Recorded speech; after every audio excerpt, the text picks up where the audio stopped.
welcome to the Romance Writers Room. I hope you guys are doing well. I hope Sunday has been Sunday, not other terrible days. We got some peeps here. I will go through the chat in a little bit while they introduce themselves. I'm not gonna do any like large intros because I know this specific episode we have so many things to chat about. So let's go ahead and start the intros with Des and roll it around. Hello, friends. I am Desiree M. Ortega. You can find me on YouTube at Coffee Reading Writing. On Twitch, you can find me twitch.tv/Desiree M. Ortega, and I am a romance writer. I write both romantic suspense under Desiree M. Ortega, which one day I hope to get traditionally published, but I am also an indie author with my co-author down there, one half of the pen name Des LeRae, and we write short, steamy romances. So that is something you guys want to check out. I'm sure the links are somewhere down below. Tiffany. Oh, hello. I am Tiffany, TL Russ Lifestyle. I am still trying out my new tagline. I write contemporary and paranormal romance with. Nah, I didn't mess it all up. It's fun stuff. Go check it out. Okay. And hi, I am Nia the Vixen of Fiction all over the internet. I publish short romances under a pen name, which we codename Penny. And I also am a writer of sci-fi, historical fiction, fantasy, and I will be debuting a paranormal, magical short story series coming up here very, very soon, this spring. I'm very excited. And they're short romances with a little bit of magic. And you are on my channel, Esther Maria Andujar. I'm a Puerto Rican writer aspiring to be a hybrid author. I do publish under Kindle Vela, Marina Vampire, under the pen name Maria Navarre.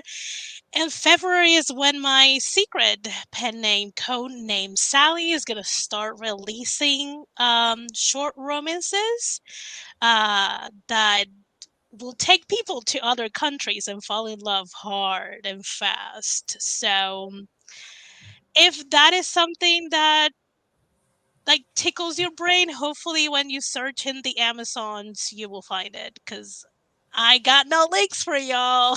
There you go. See, this is why you tell people your tagline, even when you forget. This is Tiff's tagline. With a little bit of sexy and a whole lot of heart. There you go. There we go. We need to write it down somewhere. I do have it written. I just forgot. Yeah, I had my intro like 2 years ago when I first started with y'all. I had my intro written until I finally like had it. Now I don't even have it. I used to do that when I first started too, so I might have to go back now that I have like an idea of an actual. Like, yeah, I've got to up mine because I'm a mom of four and a Loki mom. I'm like I'm doing more things than that now, so you are. You are. So friends, what are we here and why do I have this lovely two ladies? We're going to talk about world building small towns. If you are a Desleray reader, or if you are in the book club coffee membership with Tiffany, you know these ladies know how to world build a small town. Like a town called Christmas, hello? Like, we've been, like, dying for that to just be like, out that we can buy there might be some town called Christmas. And hug it. There might be some town called Christmas news. I'm hoping for a town called Christmas tie-in, but we'll wait and see. There might be some stuff happening with the town called Christmas. Yes.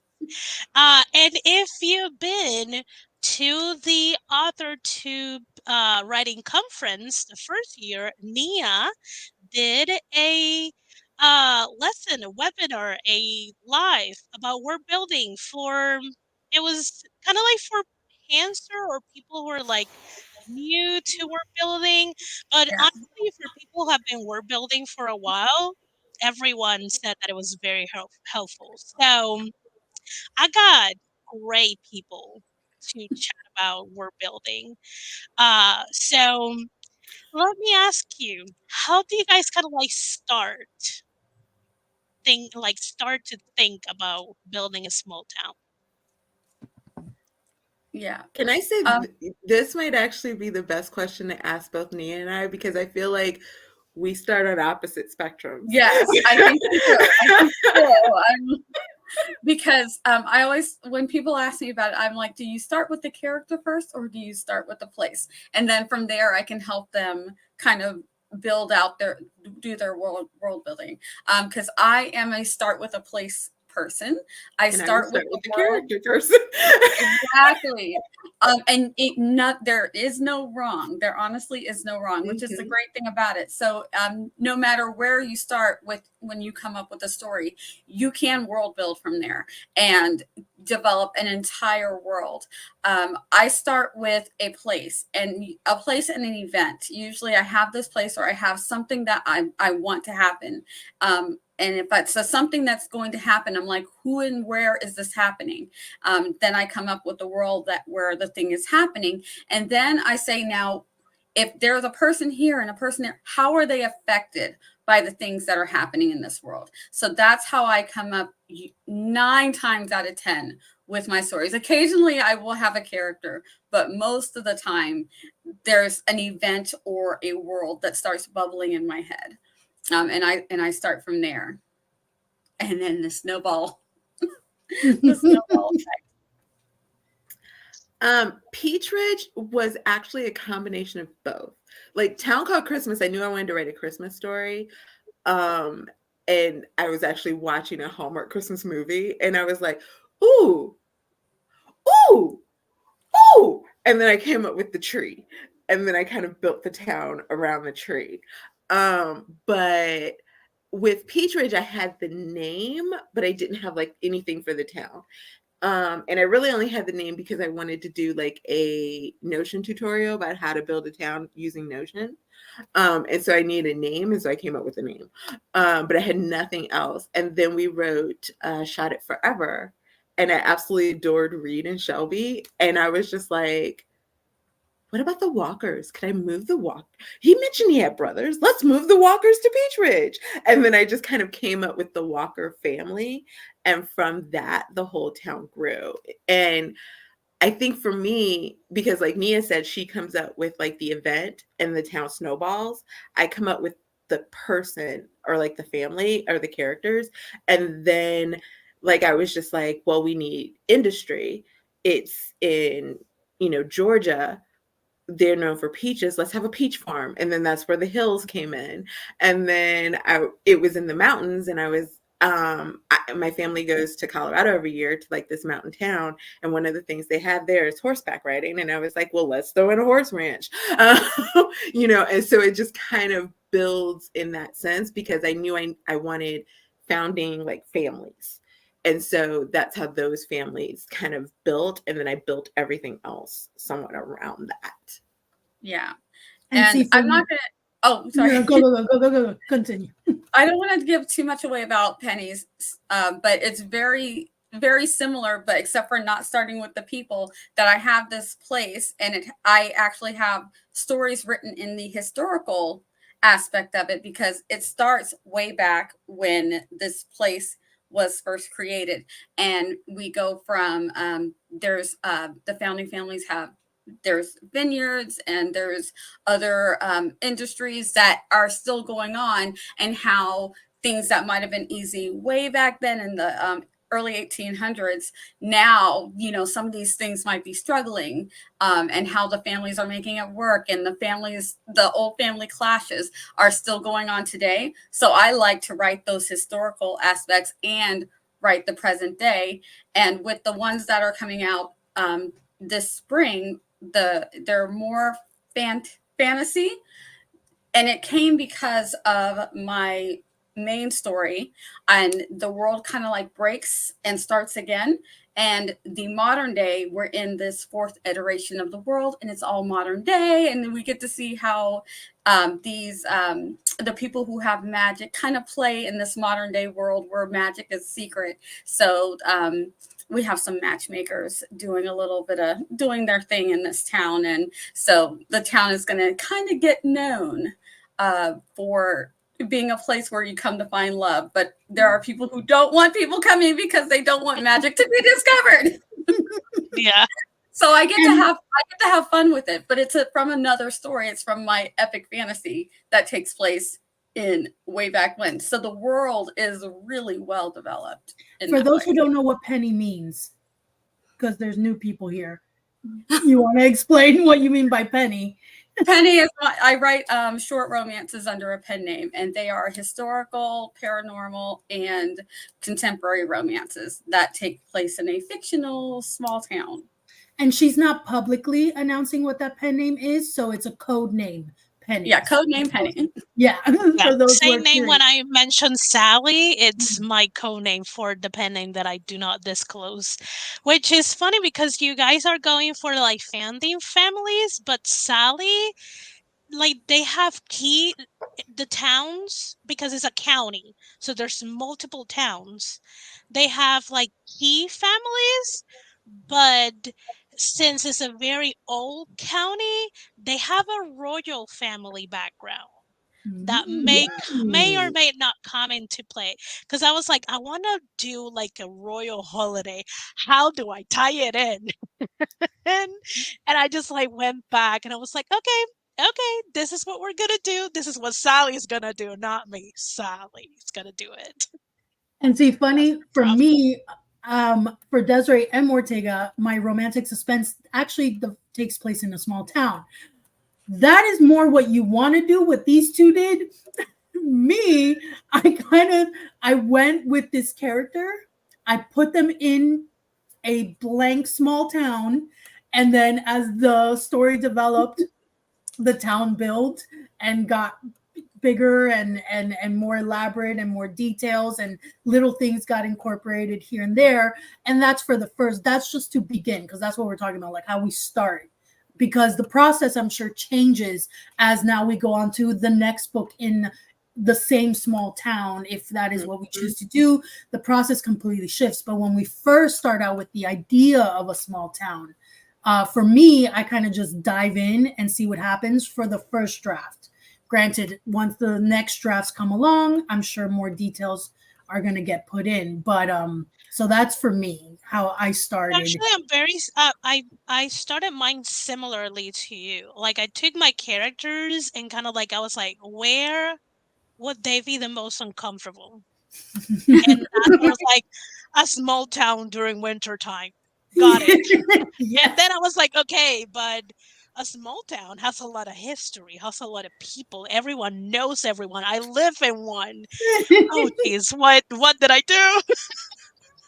So far, I tend to always bring a fish out of water situation, like a person from somewhere else who's not typically used to being in a random small town. And then I dump them in that scenario. Like, what is it like to suddenly be in this really small, and because they're usually from like a bigger city or something. So all the dynamics of playing with this new little quaint location and all of its characters inside. Yeah. Can I say that actually is one of my favorite ways to introduce a town is by like that first romance or that first whatever book you're going to do, mystery or whatever it is. Boy, we are in the romance writers room. So, like is to bring in someone who is not familiar with the town, because you give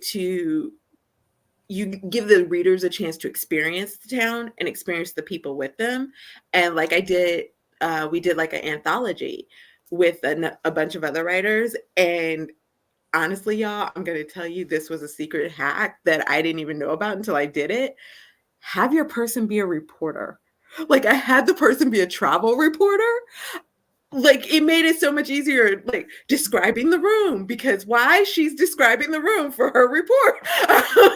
Like describing Main Street, why, Also, because she's also describing Main Street for her Yeah. article. you can do that with photographers too, because they will notice Exactly. things that other people don't. I So also yeah, did like I think I start one whole chapter like Main Street was like any other main street in most small towns in America. You had like such and such restaurant over here with this over here and a small village right over here. I was just like, perfect, yes. And it didn't sound like info dumping because she was like doing it in her recorder or something like that. And I was like, Yeah. why have I never done this before? I also did this with, I had a person who hadn't been there in almost a decade return. So they're able to let you know what things were and how it is now. That's a good So one. I really liked doing it that way too. But yes, the reporter one is a lot of fun. I have oh, it is. I have to check. I'm like, which story is this in? Am I giving away Penny stuff or fiction or fiction stuff? I have one where a reporter is going to come in and meet up with the law enforcement officer because, again, you know, the town starts to get a reputation for for creating lovebirds, and everybody there's like, what's the secret sauce about this town? So she's moving on in to find out what, and he's like, oh dear, we got to keep So her in the I'm gonna get to some of the questions and some of the guided questions that I have. I'm gonna mash two together. So I wanted to touch on what would be the difference between building a country or like bear it as like a paranormal or a fantasy world compared to building a town or a city in like in a contemporary place. Like, what are the differences that you guys have seen when you have to build into such different places and scale? Because it's like I think the countries and universe and worlds are massive. right. I think the biggest thing for me, and I don't know if Nia will agree, in contemporary versus paranormal is paranormal doesn't have to be grounded in like anything that people like. You want it grounded in, you know, things people can relate to, but if you have it set on a cloud, okay, it's paranormal, you know. Like I think I built a alien country where, or alien planet where half of it was water. And they rode around, like each family lived on their own little island, and they had like, instead of cars, they rode on like these hover boats that took you from one to the other, because they, and it was water because they only had like, they had two moons and one sun. Like that was my rationale of why it was so much water. And like I had someone read it and they went, that totally makes sense. I'm like, it does? Yeah, I mean, yeah, totally on purpose. Yeah. Whereas, you know, like you can get away with a lot more in a paranormal. You can kind of let your mind kind of go and find whatever it is that you feel like. Contemporary, it's hard to throw in like, I don't know, mountains that shift. In the contemporary, people expect, you know, certain barriers or certain things. And I if feel like you there's said less. account is on the left side of the main street, and the next bay you cannot say that is on the right. It doesn't Right. shapeshift or space. Right. I know that with when because I do some combining paranormal in a contemporary, as long as you let them know that there's some little magical things that happen, then when they see something, they're like, oh, you know, it's a little, is that part of the magic? So sometimes combining them can be a lot of fun. But with my other one that's only contemporary, no magic, things need to be the way that they are, because we have in our mindset the way that things are. So when you throw something off, it won't feel right to the reader. And so we have to be mindful of that. I'm one of those people, I'm big on building maps. I have maps for all of my worlds, from the big world maps right down to even someone's personal property is all mapped out if I'm going to be using that area, because I don't want to say something is somewhere and then later on I'm telling you that it's somewhere else.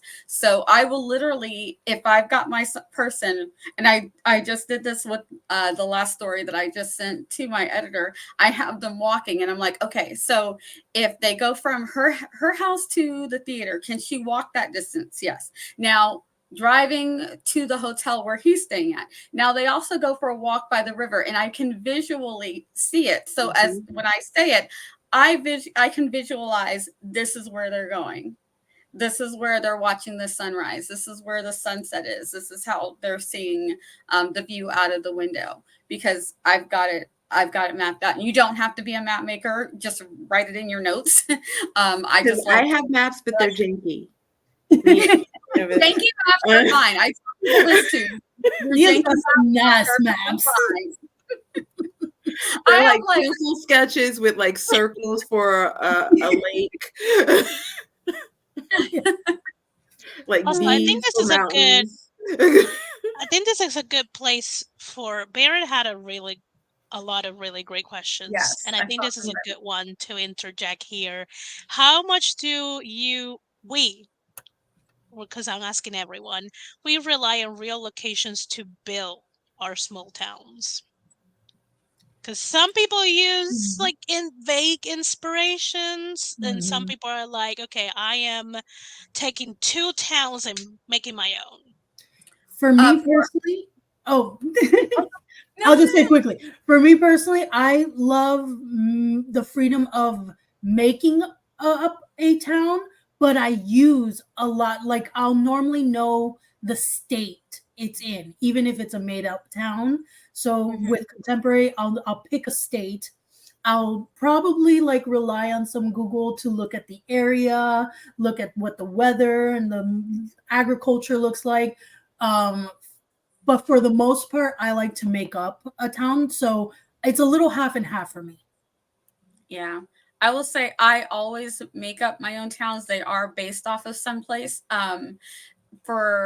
I usually will use a big area depending on the story and the series. Like my other series that has a beach town, it's got mountain town, it's got a city and a small town. It's also got farmlands.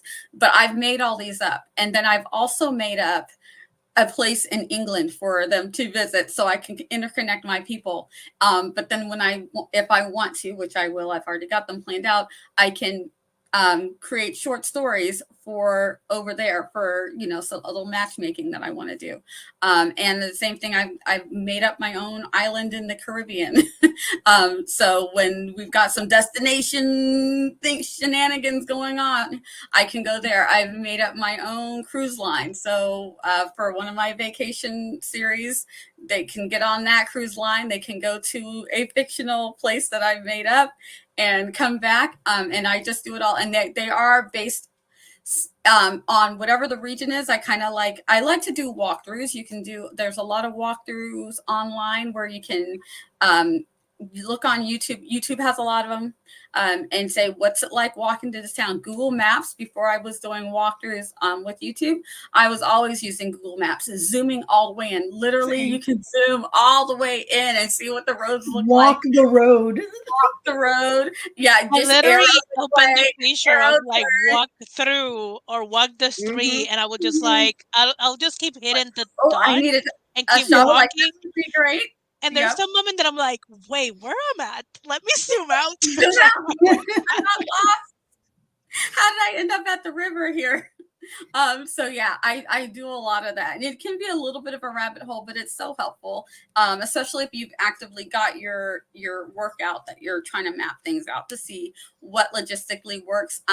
Sometimes it's not going to be wholly realistic, because the location of what you might want. But if your readers know that you're making up this location, you're telling them, like the one for Vixen of Fiction, it's taking place in New England. You can't, there's not a place that you can see everything. You can't really go from the Atlantic to the lower parts of the mountains but I made it. But I made it up, and I'm like, it's this area, So we're going with it. It's a made up place, but and then there's a river that goes from. It would be a long, skinny. If it were realistic, it would be this long, skinny county in New England that's going from the Atlantic Ocean to. It doesn't exist, but I've made it up. And if people want to see it, there's maps for them to see where the location is and what it looks like, and the mood boards and all of that stuff with all the locations. So that's how I do it. They're rooted in something that's real. I've made it up, and then I tell you, this is our place. This is where we're at, and hop on into this world. Mm-hmm. I think for me, it gets really weird. Like Nia said, I made up an island. I was like, oh! And then I went, oh yeah, so did I. When she said the cruise ship, I was like, oh yeah, because my cruise ship goes to its own private island. So yeah, I was like, okay. But I too have made up a cruise a company, because I have two different ships. One is a Asian cruise, and then one is an American, like, what is it, Caribbean cruise. So I have two different ones there, but I think it depends, because I have like shifter towns that are not tied to anything. They are completely, I have made them up in my head. Like the only thing is they're in areas, but like that's it. But like Peach Ridge, it actually is connected to a real state park that's in Georgia. And I did that on purpose to kind of ground it in a specific area. And so even like there's one story, I think Speed of My Heart, where she leaves to go back to Atlanta. I looked up what highway would get you to that state park, so that like when when he's radioing, he's like, hey, I need you to pick up somebody on this highway, like it is a highway that would take you there. So I do that, like I think more in the contemporary, because I don't know, like I like the idea of people being able to kind of visualize an area. And if you know Georgia, or if you just wanted to look up Georgia and like you see this city or this state park, then you have a sense of where you're at, type of thing. But it is sort of based off of a town in Colorado that we go visit. In the sense that when I think of like the lodge that's there reminds me very much of where we go, or there's a reason there's a river that runs through the middle of the city, because once more it reminds me of the place that we are at. And then there's a spa, because I wish the place we visited had a spa. So yeah, so there are certain things that are there because of the inspiration I drew from someplace else. So. Yeah. For Codename Sally, I wanted to have hot springs, whether they are accessible or not. So that pretty much told me that I probably need to be close, if not in the mountains. I was like, I could get a lake town, because that makes sense somehow. But if we kind of like, you look at the description, it's like somewhere South Virginia. Maybe they're like really close to North Carolina. Maybe. But there's not like a specific place. Yeah, I just left the specifics out. But the funny thing is, though, even myself, like I went to Chapel Hill. So when someone mentions Chapel Hill, I'm like, I know that place. It's fun. But for myself, though, I'm just like, I don't want any specifics. There are state parks. So the mountains that I use, it is New England. So I use the upper parts of the Appalachian. We do have the Appalachian Mountains here in North Carolina. So I'm familiar enough with them. I also have the Atlantic Ocean. So I feel like almost I've made my state, but crunched it up into one little county, because the variety that you get. But yeah, so if you know what the Appalachian Mountains look like, then you get that sense. If you know what the Atlantic is, the seaside areas of the Atlantic with the North Atlantic specifically, then you'll get the idea from there. So it's how much you want to do. but there's been a lot of talk as of late about people who didn't create their own towns now, wishing that they had, or didn't interlink their towns. Like they're like, I've got this town over here and this town over here. I wish that I would have interlinked them, and trying to retroactively interlink them. So if you're just starting, and you're like, oh, I've got a series that I want to do in a city over here. And then I have another series that I'm thinking about doing a small town, and another series I'm thinking about doing a beach town. Think about maybe interacting or interconnecting those, using a character that maybe that you can have that can connect them, that has traveled to one or is from one. Think about that ahead of time, because a lot of what I'm hearing, and I think that you guys have probably heard the same thing, is that it sells and it lets people feel like I've got the next thing to go to, and they feel kind of connected to that. I also, and I don't know if this is answering Barrett's question about what is it at 332 about the citing a specific or real place, helping readers get invested. I don't know about necessarily readers, but I do know, I think all of us are in, there's a Facebook group for small towns. And when I went to go ask about, like, would somebody share my release or something like that, when I told them that it's in Georgia, I think I had like 4 or 5 different people who were like, oh, I have a series in Georgia. Here, I'd love to share it because my readers know that, or something like that. So if you do know, even if you don't know like specific real places, but you have a sense of where, even like New England, and you have a sense of where it's at, I sometimes feel like you might be able to connect with other authors who also have small towns in those areas, and then connect with their readers because they're used to reading in that space. Yeah. What I will say about readers, and I've seen this as well, with I think it was more of a mystery series, particularly that I'm thinking about, that took place in South Carolina. Readers will know if it's not right. At the same time, you'll get more of that's not right than you will of the, oh, it's perfect. Like, I got it. I was like, when I saw the Chapel Hill one, I was like, oh, I went to that school and I know that place. But there were other people who went to Chapel Hill more recently, not to age myself. They're like, that's not like that anymore. And there are some specific things that are not there anymore, or that have changed. Living in the South, there are things that have changed. So you've got to be on top of these things, especially, or you'll either date the story by accident, or if you're saying that your story is written after 2020, and you're doing all of the things that are, with the cell phones and things, but then you're making references to the place the way that the place was in 1990, people are going to know that. Or if you make a reference to the place the way that it was in 1970, people who are from there are going to be like, oh, you just said that Charleston, South Carolina was, and it's not like that at all. You know what I mean? So if you are going to use a real place, make sure that you're using it as to the best of your ability. There are some readers who will nitpick those things, and I will, I will say that in those cases, it works really well for authors who live in the actual location and writing consistently. Yeah. You told me about something Hildebrandt. Oh, Ellen? It's like Elin. She lives in Nantucket, right? Yeah. Yeah. And so she's constantly either lives in Nantucket or she has a like vacation home in Nantucket. But yeah, she writes quite a bit of things that are set in Nantucket. And her readers love that and actually have traveled there to experience the things that were in her book.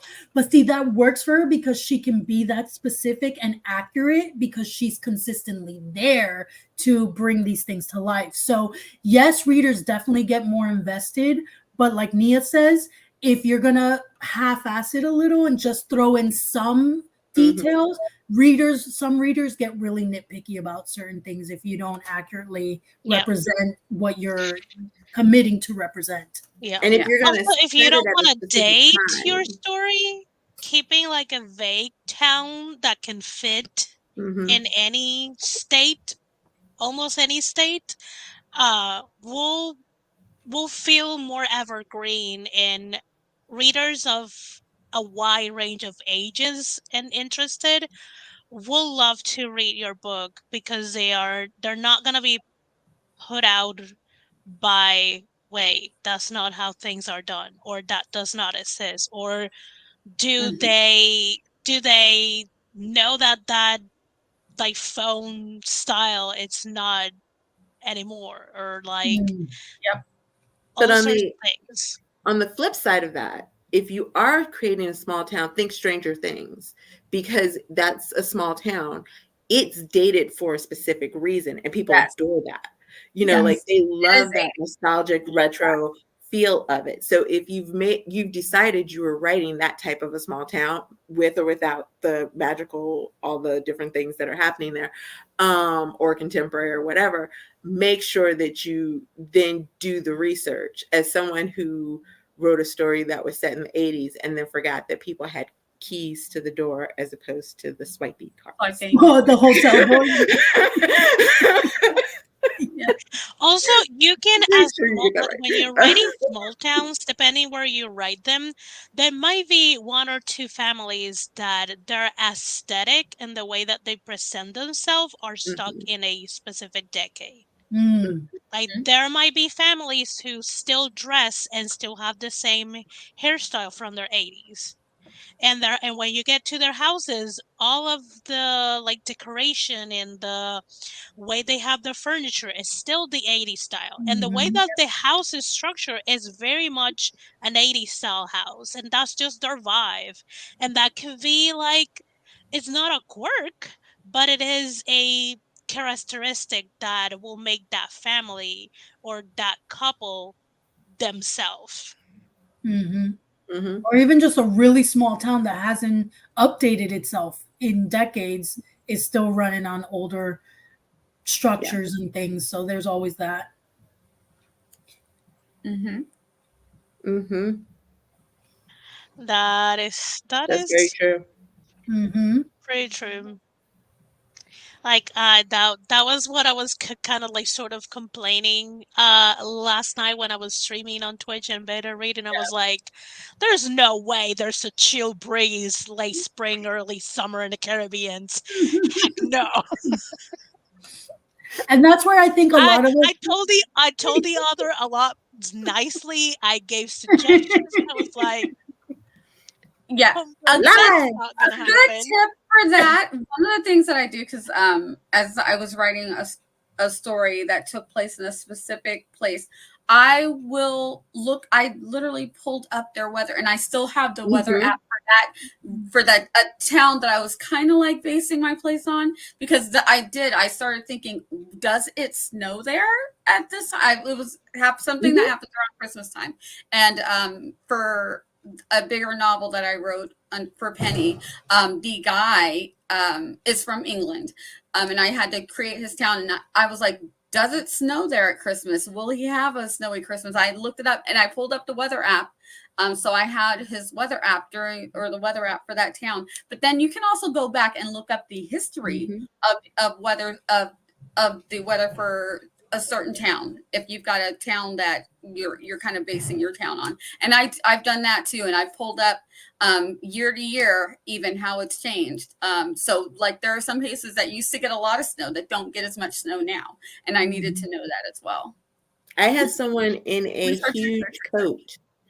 coat, I like a huge jacket and something, and it was in one of the stories in Georgia, but it was absolutely the wrong time of year, wrong temperature, wrong everything. So now I have Georgia like on my phone, that I Hmm. have them set up because I'm doing so much in Georgia with Peach Ridge and everything else that I kind of need to know, um, almost at a moment's notice, kind of as I'm writing what's Yep. happening in Georgia. I also go like if there's a few small towns that I am kind of like blending, I just go and search for the county weather forecast and kind of like how Mm, that area kind of like goes through the seasons and what is really hot, what is really cold, like and how and what Nia said, how it ebbs and flows through the years. And I Mhm. usually try to go back until like, I don't know, 10, 15 years ago to see how much it has Yep. changed. Mhm. Um, because it can make or break especially the attention of a reader. They mm, might not shut your book down, but they might be like, in those couple of seconds, if someone else called them, they're gonna put your book on hold, and who knows when they're gonna pick it up again. mm, Yeah. Mhm. Just for reference, places that I have on my weather app because I've checked this very things: Santa Clara, New York, uh, Lincoln, Williamsburg, Lincolnshire. That's in England. Nassau in the Caribbean. Like I'm like, and if interesting. I'm writing the stories that are in that place, I just keep it there. And because I'm also a little bit of a mood and seasonal reader, so I do tend to Mm, write the stories in the season that I'm in. mm. So I'm like, what's it like there right now? And to give myself an idea. But also, yeah, pull up that history. Pull up that history. Mhm. Yeah. Okay, I'm gonna go through some of the questions that I have starred that we might have not like got into it. So for shorts, how Mm, much space word count estimate is given to word building?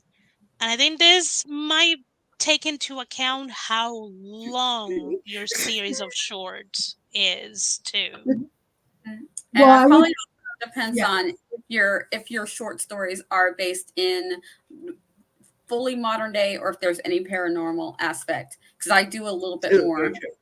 with adding, because I've got to add in that there's some magical elements. I don't dump it all on them, but I start hinting at here.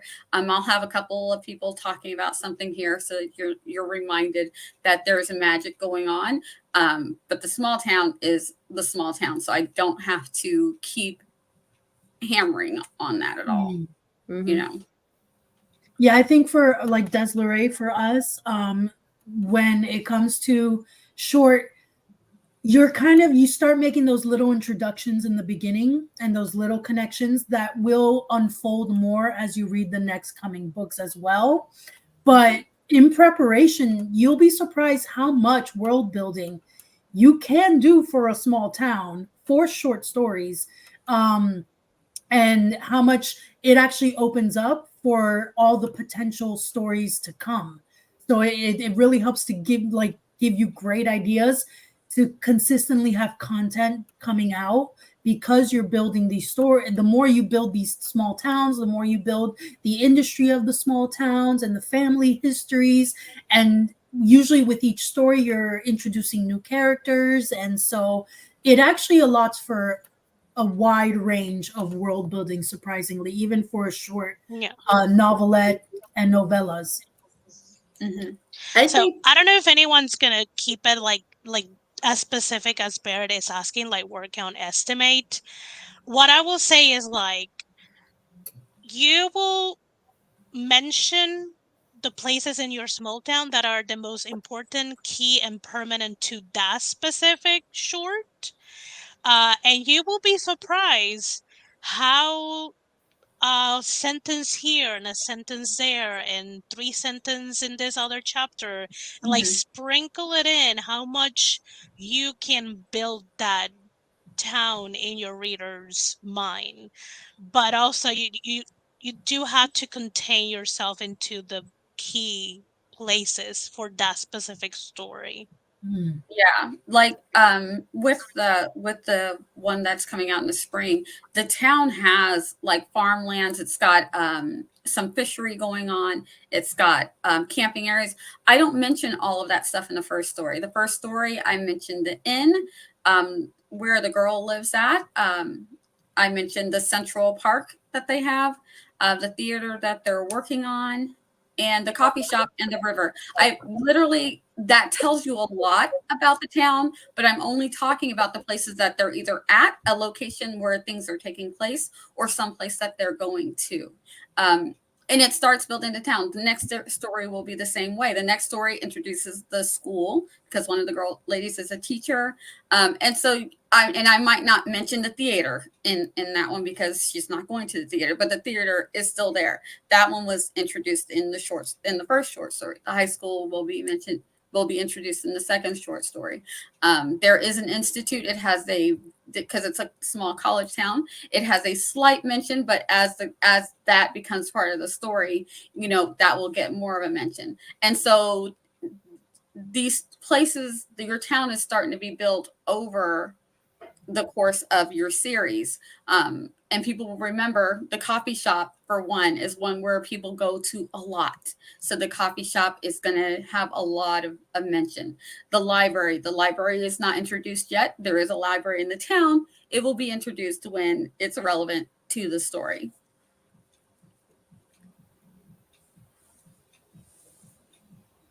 Tiff, that you wanted to add anything to that?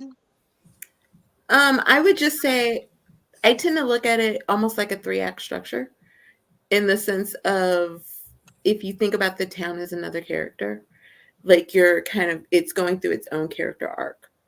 And so each story kind of builds that. And I got that idea from, I think I saw an interview with the creator of Sex and the City, and they were talking about how they made New York really the 5th character of that show. And it was that everything centered in New York, but it was also like there were the ebbs and flows of, the good nights out in New York versus the bad nights in New York. And so I kind of look at it a little bit like that, is that kind of looking at it as that this town has its own arc. So figure out what the arc of that town is, or what you need in that story, and then kind of build in that. Mm-hmm. Okay. I wanted to touch on this because this was an interesting question. How many places in the small town is too much? Like the fine line between small town and medium-sized town. I think Because Renee also followed it up, because she also yeah, asked 240 or 349, yeah. what is more common: coffee houses, cafe, diner, or bar and grill? I 2 or 3 of them. I feel like it's really going to depend on the size that you're going for. So where I live, there's a lot of small towns, and then we have small cities. So I'm not too far from Raleigh. Mhm. Some of these small towns are literally a road, and you will drive through it a mile and you're done. There are other small towns where it's a main center, and then it branches off here, here, here. And there will be buildings like what you would imagine, like brick buildings that are stuck together. There are other small towns that are not like that at all. There are small towns that there's a main road, they do branch off, but they're all separate buildings. It's all completely separate house looking buildings. And it literally is going to, if you have an idea of a small town that in your head, a place that you've been that, oh, I would like a small town like this, honestly, Google map it.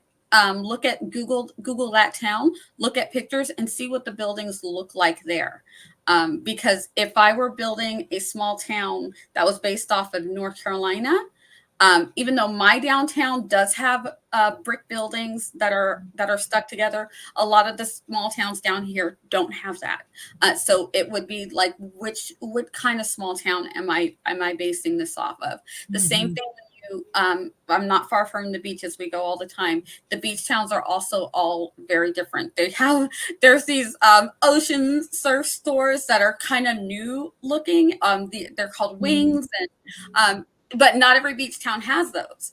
But if you're doing a beach town here that's based in North Carolina and probably from Myrtle Beach up, if you don't have a Wings or something like it, name it your own thing. But it's a certain look to a store.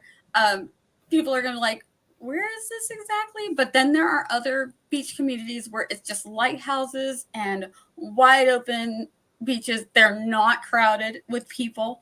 So if you have in your mind what you want it to be like, look at places that are like that and see what they have, because they're not going to have everything. But to have a bar and grill and a diner and a cafe is not uncommon. As someone who lives in a smaller town, that would not be uncommon. But we don't have a big museum, you see. So Yeah. if you wanted a museum, you might, like in one of my places, I created a city that's not far from the small town. So the small town is almost like not quite a suburb. It's further than a suburb. And we have that a lot here in North Carolina as well.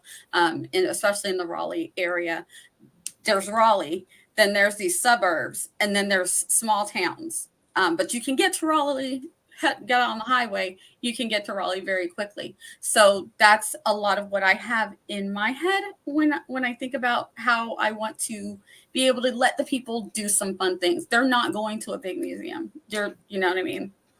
Yeah. Probably not small town, but there are some small towns that have museums. So it depends. They're Yeah. just, you're not going to have And they could everything. be smaller museums. Yeah, And then, those little what we have a lot of. I I mean, don't it's know. just like a Those local little, museum. yeah. yeah, Mhm. it's run by an old person and who's local, who collects things. That's very common. We have a lot of that. So, and we call them museums. It's not what you're thinking of, what you would think of if you're thinking of museums. They might say museum, or they might say something else. You can name it something else, but that's what it is. It's someone who's collected all of these old things, or the community has gotten together and said, we're going to hang on to these things. And it's what do we, I But a lot guess. of the time it's like a historical place, because I know Yes. I have the benefit that I live in two small towns that were, one was slightly larger than the other. And when I say just slightly, because one had more roads and was connected to the highway than the other. The other technically had a main street and just the highway that connects the rest of the communities, which it's technically a one road town. So I know like they have, at least they will have a local pizza place, a local diner. They will sure have a coffee shop. A lot of the times they do have an antique shop or like a souvenir kind of situation. They will have a very small grocery. Like if you want them to go to like something like a Walmart or like a Dollar General. I was going to say DG, but I'm like, some people might not know what I'm saying. Dollar General, there's not going to be a Publix, there's not going to be those kind of like big grocery stores unless you build a slightly bigger town that will technically be like houses, a small theater, because sometimes you'll need to have at least one or entertainment, one big store, and then just a lot of little things around. And that's the other thing. There's not a lot of entertainment like we know in cities, in small towns. So if you're gonna do a theater, they might just have a theater of like one or two uh rooms, and the limited of showing is like it's very, very limited. Um they might just have one hair salon that they do both guys and girls. And if you have someone that does their nails, they might be just their neighbor, not an actual place. Like those kind of things. Like you can have a lot of things. It's just like very small and very tight knit. Yep. I tend to figure out how many people I want in the town. That's where I start, because I know that is a huge part of what defines a small town, middle town, large city. So if I'm like, there's 1,000 people or less, it's small town. You know, if I'm like, it's 3,000 to 5,000, it might be a middle town or something like that. And then again, this might be a little bit of a hack. You know how they have those commercials where it's like we have them here, Branson is calling you, type of thing. And they have like the websites that you can go to and get like their visitor packets. I have about 4 from Georgia. I will message or whatever it is and have them send those to me, or I will go to their website, because you would be surprised how many like things it lists and where it's at. And it can Mhm. give you a sense of what could be in a small town, what could be in the city, what could be in, a middle town, and then just look up that town and kind of see how that town feels for you. If it feels close to what it is that you're trying to put together, if it's like bigger than what you're thinking of, then okay, take some stuff out, or if it's smaller than what you're thinking, add some stuff in.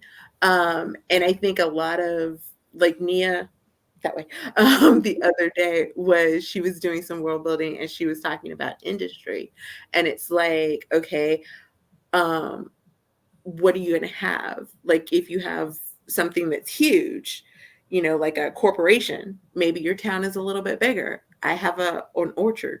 My town can be small, Yeah. because you don't need as many workers. So those would be my tips in figuring out what it is. And once you figure out the size, you if you have 500 people, you don't need like three Publix. Like you don't need like my town has a town clinic. It doesn't have a hospital, type of thing. So Same. you can get that sense of an idea as to what you kind of would need versus what you wouldn't need, like what would support that industry. Yeah. And a small town is going to be less than 4,000 people. So don't feel like I can only have like 800 people in my small town. You can have more. And then just kind of look up some towns. If you don't have an idea of a town in your head, try to look up towns that have a population of 2,000, if that's the number that you're going for, or 2,500 or 3,000. Or if you do want only 500, look up a town that's got 500 people and see what that town looks like. And you're like, oh, that's the one town. That's the one road town. It's got a gas station, and the gas station is the grocery store. Okay. so you can get an idea. And I was going to mention this earlier, so I know Renee also brought this up. I think one of the benefits about also writing small town is that because they're small, they more than likely don't have the big names we're used to. Mm-hmm. And to protect yourself in case, a lot of times it may become an issue if you use certain popular establishment names and things. So it really benefits that you're going to make up a bunch of these places. You're going to make up what the grocery store is named. You're going to make up what the main, maybe the dollar store, what it's called, or you keep it more generalized. Yeah. Or you keep it more generalized, like you're going to a dollar store instead of like people go to the mall. Yeah, or instead to of the mall, grocery, or to a $1 or a 99 store, or a family store, or things like that. That's kind of like a way. Like I have read books that do mention like there's been a lot of mentions like social media, like Instagram and YouTube, and going to this place and that. A lot of the times those places are grounded in actual cities. They're like in real places. So not that they can get away with, but it's just it makes sense. Though they usually just try to like limit it to just one mention, because you never know when these super corporations are gonna be like, we're gonna take books out. That kind of situation. Like, for example, you never know. But this you never know. There is a downtown in Love and stuff. It's downtown in a bigger city. I wanted to mention like a Starbucks, but I wasn't going to mention Starbucks, so we created our own Starbucks and even gave like a nod to it by calling it Siren something, but we didn't specifically name Starbucks, being that it's such a huge corporation. And at least I know when it comes to traditional publishing, you're usually discouraged to use those names. They don't want you. Agents will usually warn you against potentially using specific corporation names that are popular. So I kind of bring that into even indie publishing a little bit. Maybe not as strict, but I still try to like avoid certain specific Yeah. establishments. I think Yeah, the it, So we've closest I've come is been. in writing The Perfect Fall. My person is a travel vlogger.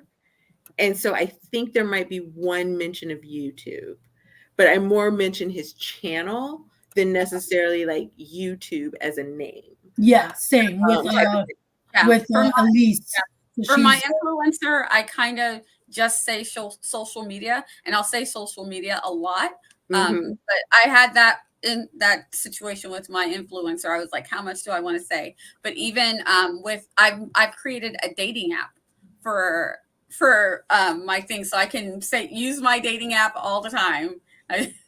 Yeah, we've created our own bands and like yeah, actors and and lyrics singers to their to songs. avoid this Yeah, type of a conversation. So yeah. Yeah. I have my singer, her song is playing Yeah. on the radio. So yeah. Sometimes Yeah. just create your own. If And you that's the can't, fun part, even just, yeah, have fun with it. Not only for the fun of it, is you don't want to stress about it. Yeah. This is there's many stressors that comes with the author career. You don't want to add additionals. I know we've been in this conversation like live and backstage a lot. So this is a great question. What is the best way to tie locations together if you have already Mm. published one or two stories? I would say if you have a person that you can have go to Mm-hmm. a new location that you want to go to. If you had a side character that you liked a lot, they don't have their own story.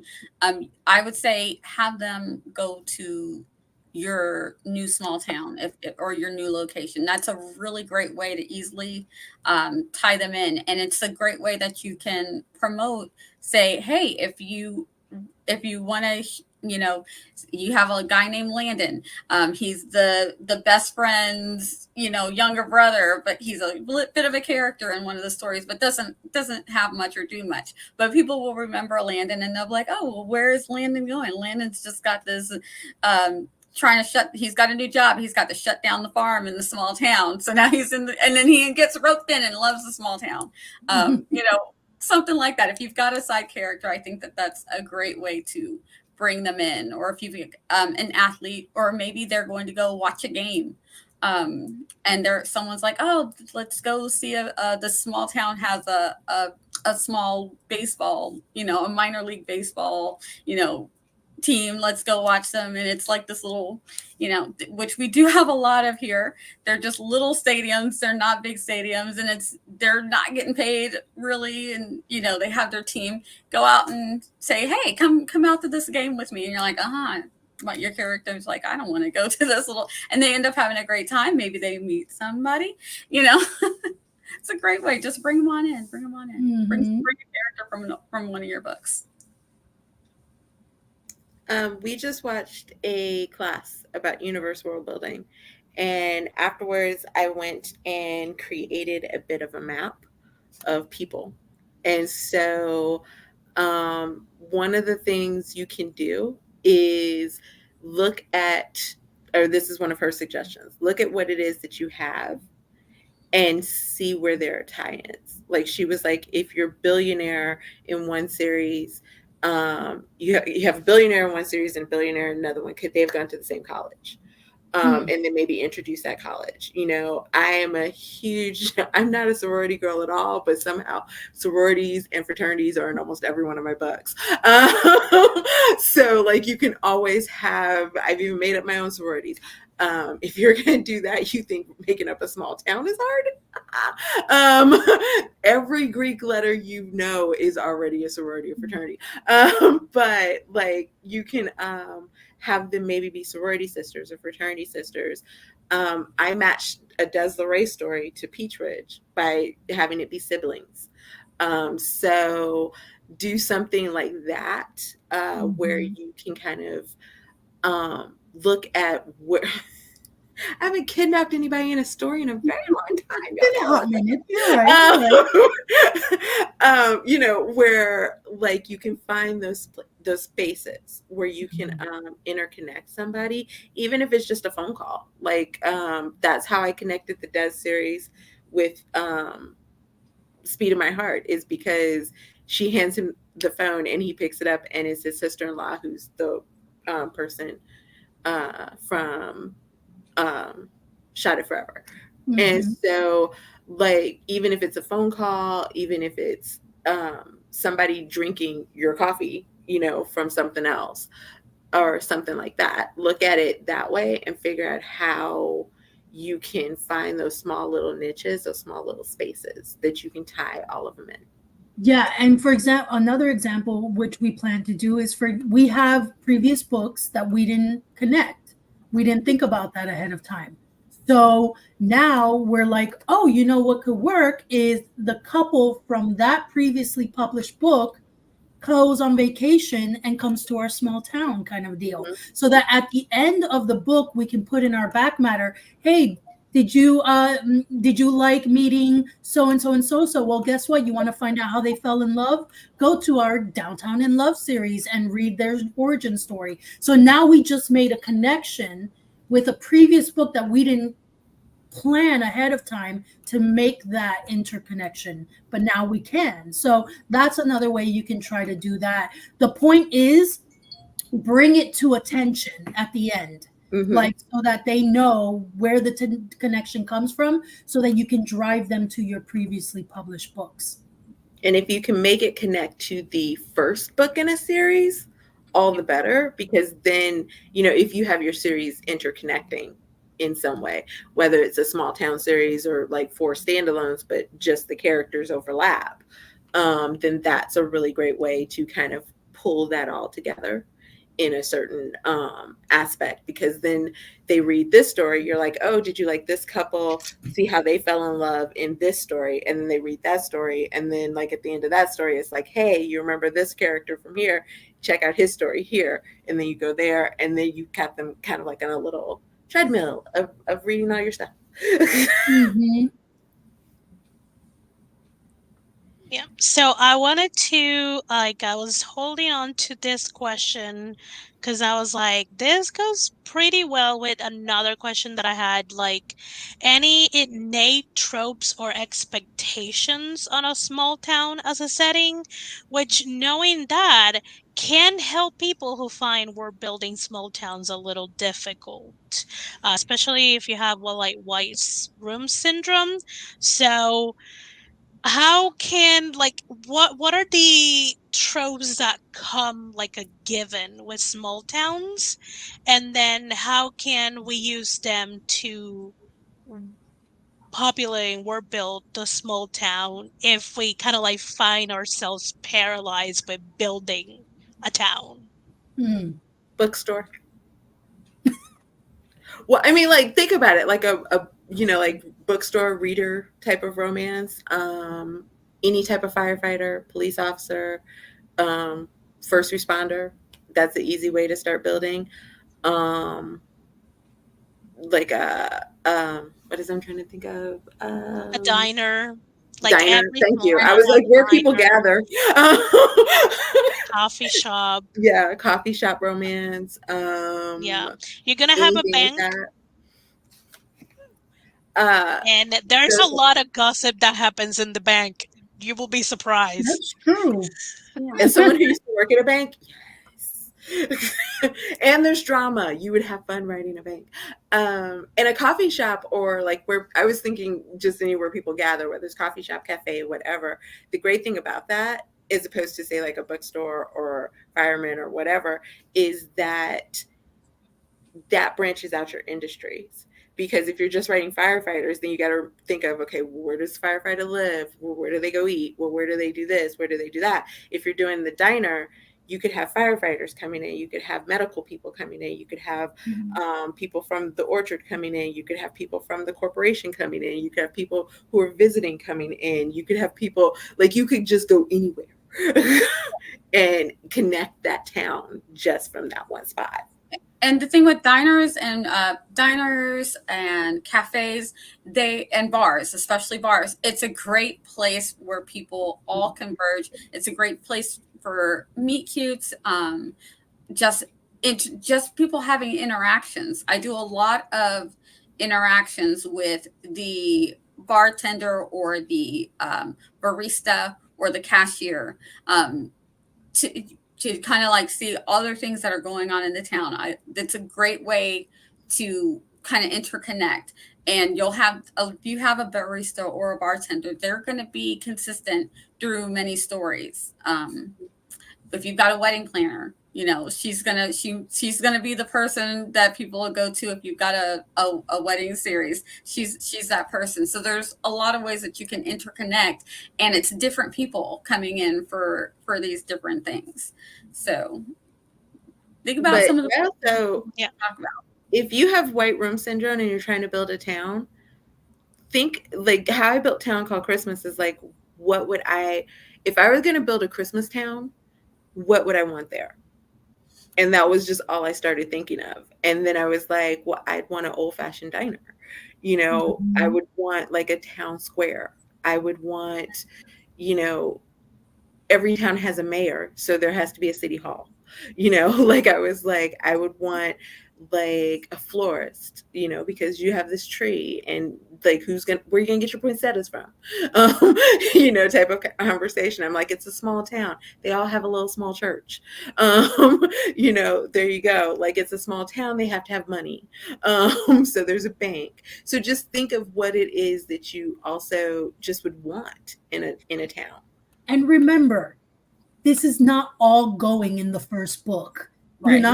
You don't want to do that either. You don't want to like toss. So, give yourself at least start daydreaming about what, for the first book at least, of those little things, but don't feel like you have to incorporate all that information in the first book. That is something that if you're building a small town romance, typically you're building a series as well. And so with that series, you're going to start dropping and opening up more the reader towards all the little facets and nuances of the small town and the characters and the things. You can make little mentions, drop little nuggets, Easter eggs, but that don't feel like you have to have the town perfectly painted immediately before the first book. You'll be surprised what ideas you also get as you start writing new characters and their stories and different things like that. You'll build more. The town will keep evolving. I built a bookstore and then forgot about a school. Like up until I was 4 books in, when I decided a teenager was coming in town, I was like, oh, she's gonna have a school to go to. Honestly, that's what reminded me that I needed a school when I'm going to do one with a single dad, and I'm like, oh yeah, she's a teacher. I guess if the girl love interest is a teacher, there needs to be a school for the daughter to go to. Mm-hmm. So yeah, it happens that way sometimes. But I built a veterinarian hospital and then didn't build the clinic. In my first book, they're dealing with horses. They needed a vet.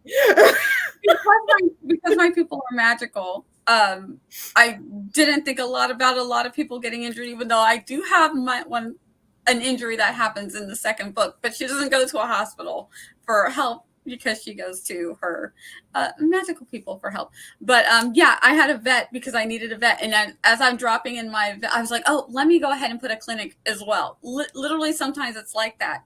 But the fun thing is that if whether you like to write it down or have a visual, if you're worried about the white room syndrome, your town, you could make a circle and then make a line. That's this road going north and south. That's this road going east and west, and start dropping things and remind it. Just I put a hospital. The hospital's on Main Street. Hospital. Just make a little circle. Right. Hospital. I've got a school on East Street.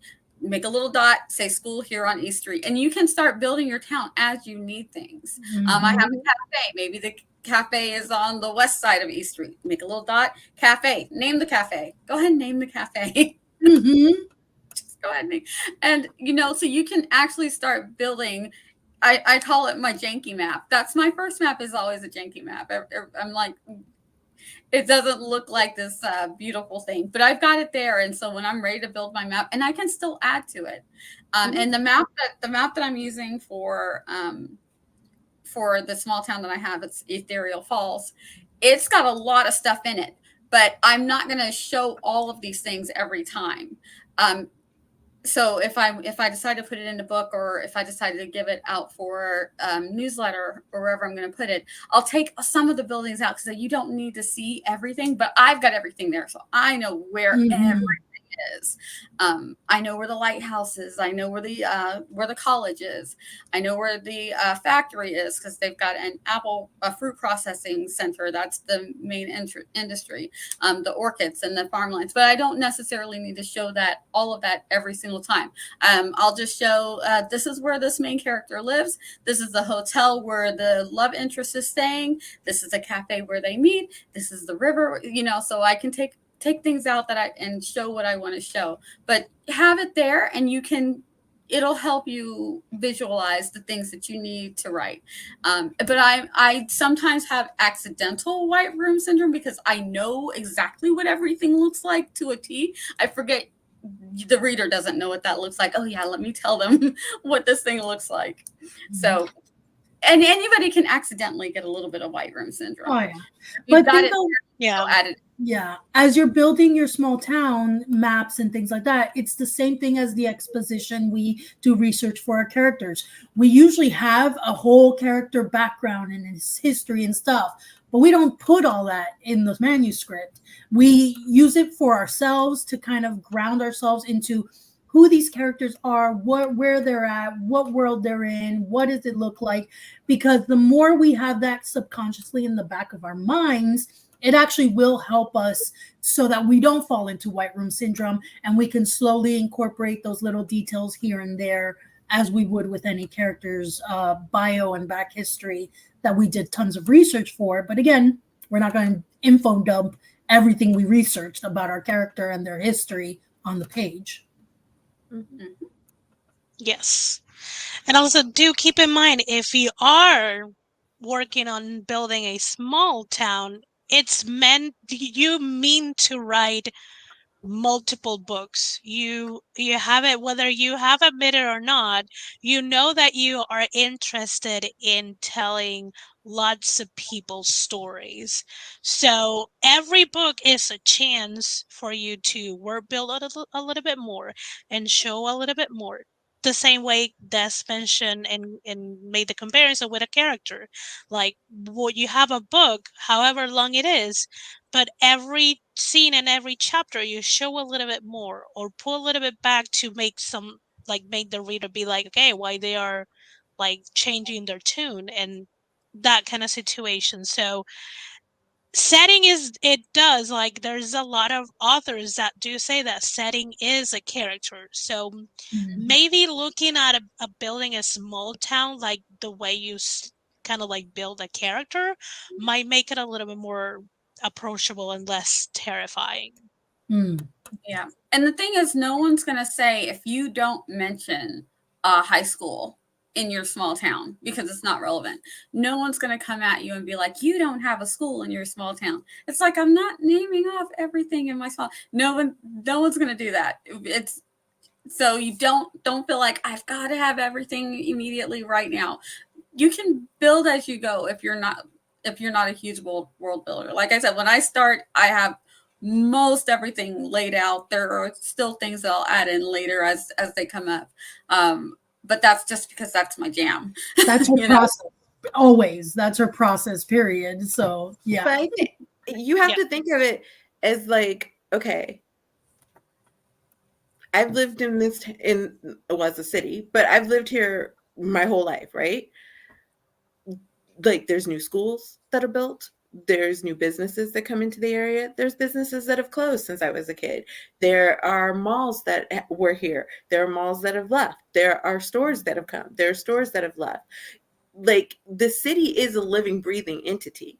Mm-hmm. So look at it that way. Just because it's a small town and you start it's got one school or one church or one this or one that, or, you don't have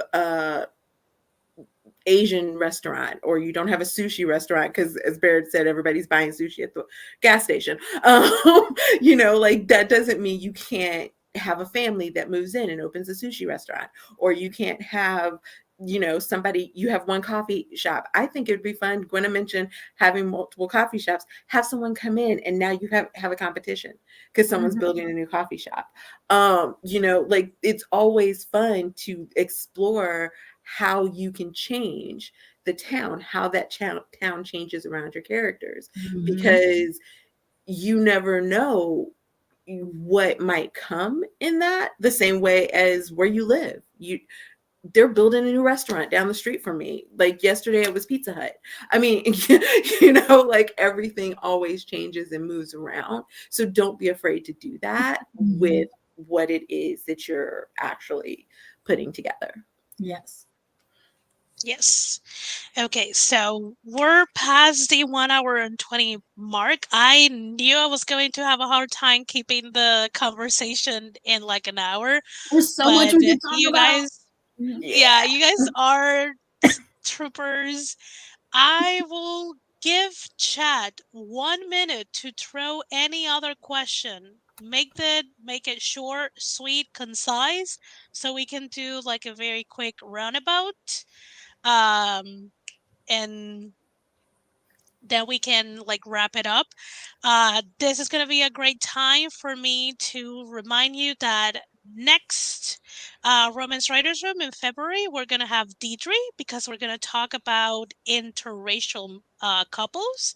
So if that is something you've been thinking that you want to tackle, or you have something written but you don't know if you're doing it right, what kind of research it takes, what's kind of like the audience and the reader perspective of it and all that awesome stuff, you know, mark your calendars, is gonna be on February 25th. So now you have been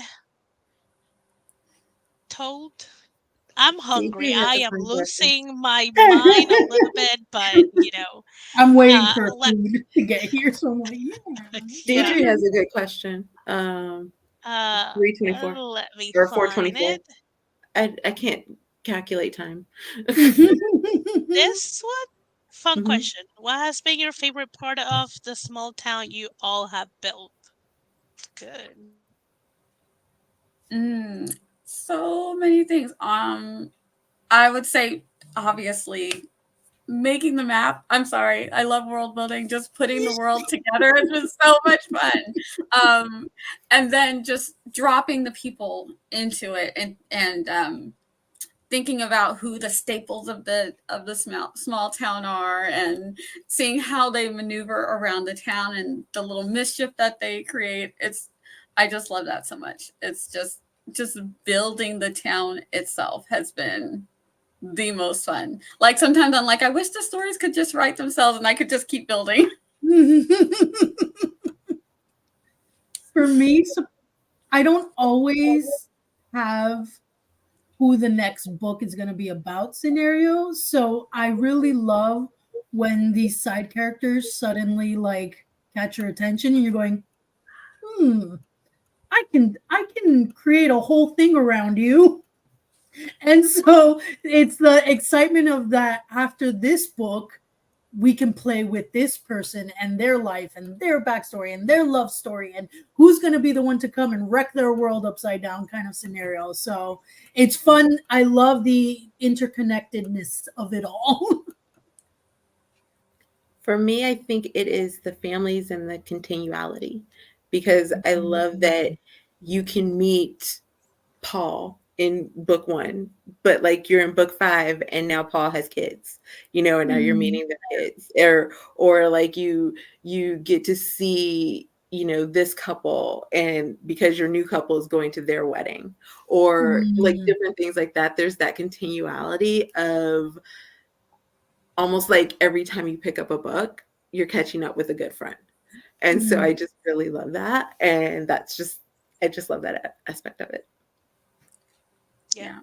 I will say it's kind of similar to Tiff. So small towns are great places to have like a deep sense of community and family, and like even if you're the newcomer, very quickly in a small town, in less than a week, you're already part of them. And they're Mhm. gonna treat you the same way they treat everyone. They're gonna ask you how you are. They're gonna tell you if you look a little tired, or if you need to cut your hair, or why you haven't ironed your clothes, or hey, this so and so, just stop dating this person. I think you guys will be great. That sort of situation. I really enjoy playing with those dynamics, having a lot of different people interconnecting. Mm, And regardless if we're in book 1, book 5, book 12, that dynamic is always fun to play with, no matter the book you're writing. It's mm. just like who's next is gonna be like the nosy Nelly, or who's Mhm. gonna be like the who in town is gonna take this person under their wings, or what's gonna be the latest drama in this store, or this bed and breakfast, or this bank, and who's gonna tell it to everyone. Like, where are you gonna land in the main street when everyone already knows your business? Those kind of situations are so fun to write. I have a That's scene what I love about in small towns.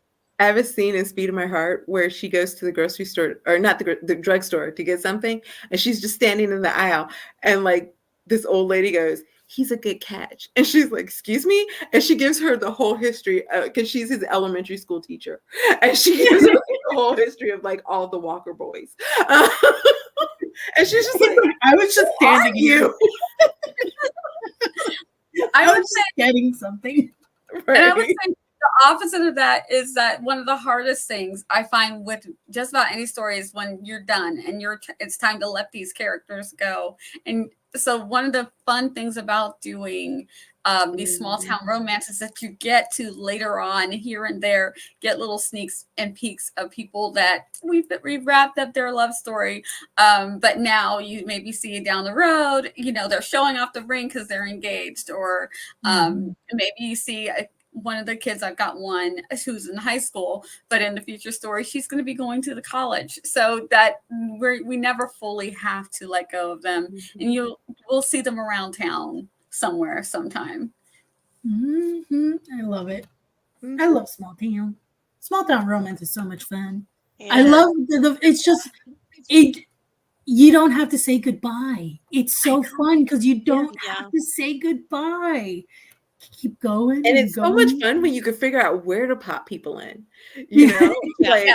Like, like you're in this whole story and you're like all involved and invested, and then they go over here and you're like, "Oh, there's where such and such would be. Oh, we haven't seen them in forever. Yes. Yes. Okay." So yeah. So closing off, these two comments are perfect. Shout out to Screenfield with women of color sharing their experience. I appreciate your voices and perspective. Also, Dieter was like, "Oh, you'll have been amazing. Thank you for amplifying diverse voices in romance. Even small towns can be diverse, dynamic, and Here, here. amazing." Here, here. And that's one of the many things we do strive for in the writers room general brand, to be like Mhm. open, and like Wayne said, gatekeeping is for losers.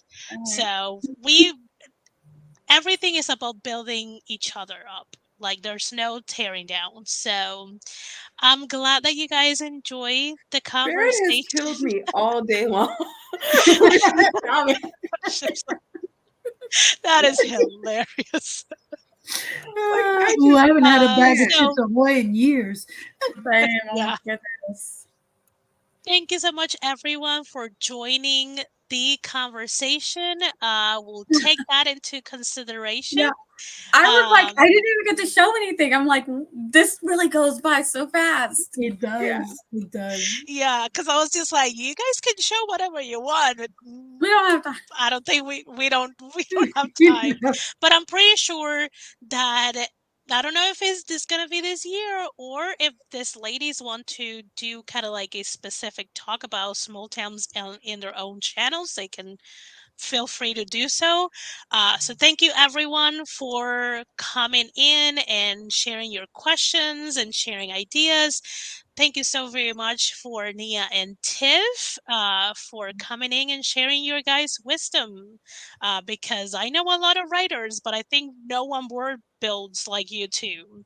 Uh, For real. so it Seriously. was like I know who to ask. That was no brainer. So how about we do a quick outro where you guys are gonna be, what you want to promote, let people know where to go and what to buy next. Friends, again, if you go to Coffee Reading Writing, I stream tomorrow, 8 p.m. Eastern. You guys can hang out, do some writing sprints. Twitch will be Tuesday through Friday, twitch.tv/Desiree M. Ortega. We have, as Desiree pen name, a book coming out very soon. So if you follow us on socials and all the things, you can get on that. It is part of our small town romance. So definitely don't miss out on that fun goodness coming at you soon. Tiff. You can find me under TL Russ, other than Desiree, on Amazon and Kofi and all the fun places. What that word was I was trying to say. Right now, I'm in releasing a different series, but we are getting back to Peach Ridge relatively soon. It's actually one of the things that I'm working on today. So, and I do have a Valentine Day extra for my newsletter subscribers. So if you aren't subscribed to my newsletter, get on that. And I'm Nia the Vixen of Fiction all over the interwebs. I will be streaming on YouTube on Tuesday nights at 7:30. I'm also on Twitch, so you can check me out over there. I will be putting out my short romance series coming this spring, which I'm super excited. And if everything goes well, I have been working on panels for my comic. So I also do a sci-fi comic. It is a space opera drama, lots of romance. It is based on something, so if you can figure it out, shout it out, and I will be like, "Yes, you got it." It's from an it's an old story that's a favorite of mine from way back in the day. So I did a space style little remix on it, and I'm having a lot of fun with it. So stay tuned for that. You can sign up for my newsletter and get all the deets for when all the things are happening. And you can find my newsletter linked either on my website or on my YouTube channel. Yes. All the links are in the description box. If I missed anything, I will surely put it in the next few minutes. Thank you for being here. I will release Oh, my Richard. stream schedule in a few minutes. Uh, I mean, I you don't know what to do for you, Richard. Just It's like a little hat above you. I mean, too. I can stream this way, I guess, but you'd still get the Chris. I don't know what to do.